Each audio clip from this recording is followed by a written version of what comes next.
کیا آپ نے کبھی کاف پہاڑ کے بارے میں سنا ہے؟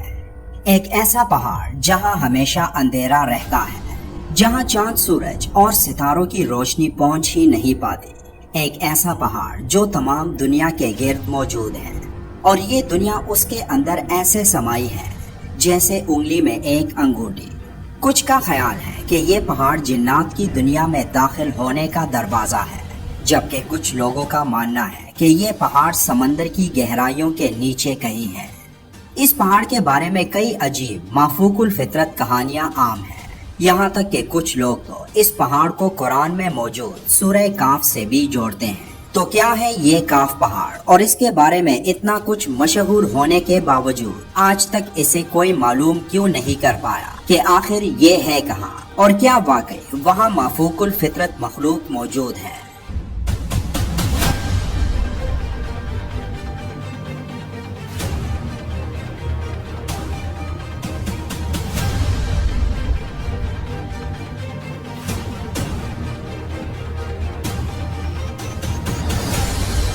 تیرہویں صدی کے عظیم صوفی شاعر جلال الدین محمد رومی ایک جگہ لکھتے ہیں کہ حضرت ذوالقرنین آب حیات کی تلاش میں کاف پہاڑ کی طرف چلے گئے، اس امید سے کہ آب حیات کاف پہاڑ کی چوٹی پر کہیں موجود ہے۔ اور جب حضرت ذوالقرنین وہاں پہنچے تو وہاں انہوں نے اسرافیل علیہ السلام کو دیکھا، جو قیامت کا سور پھونکنے کو بالکل تیار کھڑے تھے۔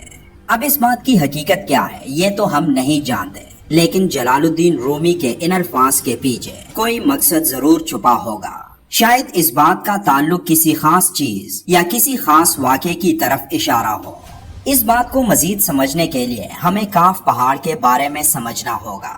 کاف کو کوہ کاف یا جبل کاف کے نام سے مشہور یہ پہاڑ عربی اور ایرانی ثقافتوں میں ایک پراسرار پہاڑیاں ہیں، اور اس پہاڑ کو زمین کا بالکل آخری سرا سمجھا جاتا ہے جہاں تک کوئی پہنچ نہیں سکتا۔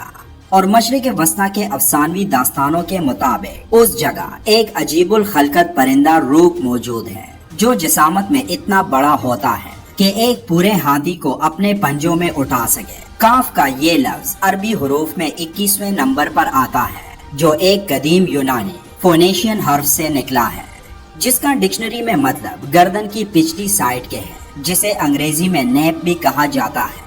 اب مختلف تہذیبوں کے لوگ اس کے الگ معنی لیتے ہیں۔ مثال کے طور پر جاپان میں جس کی گردن واضح نظر آئے تو وہ اسے ایک قابل انسان کی نظر سے دیکھتے ہیں۔ افریقی لوگ نیپ کو نوکروں کے لیے استعمال کرتے ہیں، جبکہ مصری لوگ کسی کو شرمندہ کرنے کے لیے اس کی گردن یعنی نیپ پر تھپڑ مارتے ہیں۔ اب مختلف ثقافتیں اور مختلف مطلب، لیکن کوئی بھی آج تک یہ معلوم نہیں کر سکا کہ آخر اس پہاڑ کو کاف پہاڑ ہی کیوں کہتے ہیں۔ بہت سارے لوگوں کا یہ ماننا ہے کہ یہ لفظ کاف کسی چیز کے سینٹر کو ظاہر کرتا ہے، اور یہ لفظ اتنا مقدس ہے کہ قرآن کی ایک پوری سورت کا نام ہی سورہ کاف ہے۔ اس سورت میں اللہ کی وحدانیت اور موت اور زندگی کا نظریہ پیش کیا گیا ہے، اور شیعہ فرقے کے مطابق ان کا امام جو قیامت سے پہلے خود کو ظاہر کرے گا وہ اسی کاف پہاڑ میں کہیں موجود ہے، اور یہی وجہ ہے کہ یہ پہاڑ کسی کو نظر نہیں آتا۔ چین کے لوگوں کا ماننا ہے کہ دنیا میں موجود تمام پہاڑ ایک بڑے پہاڑ کی شاخیں ہیں، اور وہ بڑا پہاڑ یہی کاف پہاڑ ہے۔ جلال الدین رومی کی وہ تحریر جس میں انہوں نے حضرت ذوالقرنین کا کاف پہاڑی پر جانے کا ذکر کیا تھا، اس کے بارے میں پاکستان کے شہر بہاولپور کے ایک علاقے سے تعلق رکھنے والے ایک اور صوفی مخدوم جہانگیر جہانگشت نے اپنے ایک سفر نامے میں لکھا تھا کہ حضرت ذوالقرنین نے نہ صرف حضرت جبرائیل علیہ السلام کو کاف کی پہاڑی پر دیکھا تھا، بلکہ انہوں نے یاجوج ماجوج کو بھی اسی پہاڑی پر قید کیا تھا۔ مشہور تاریخ دان الطبری کے مطابق حضرت محمد صلی اللہ علیہ وآلہ وسلم نے ارشاد فرمایا، اللہ نے کاف پہاڑ کو دنیا کے گرد تخلیق کیا ہے، یہ تمام دنیا اس پہاڑ کے درمیان میں ایسے موجود ہے جیسے ایک انگلی میں انگوٹھی۔ کوئی انسان وہاں پہنچ نہیں سکتا، کیونکہ وہاں پہنچنے تک 4 مہینے اندھیرے میں سے گزرنا پڑے گا۔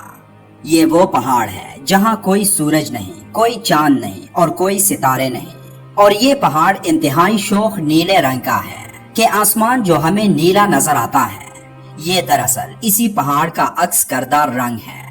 اگر یہ پہاڑ نہیں ہوتا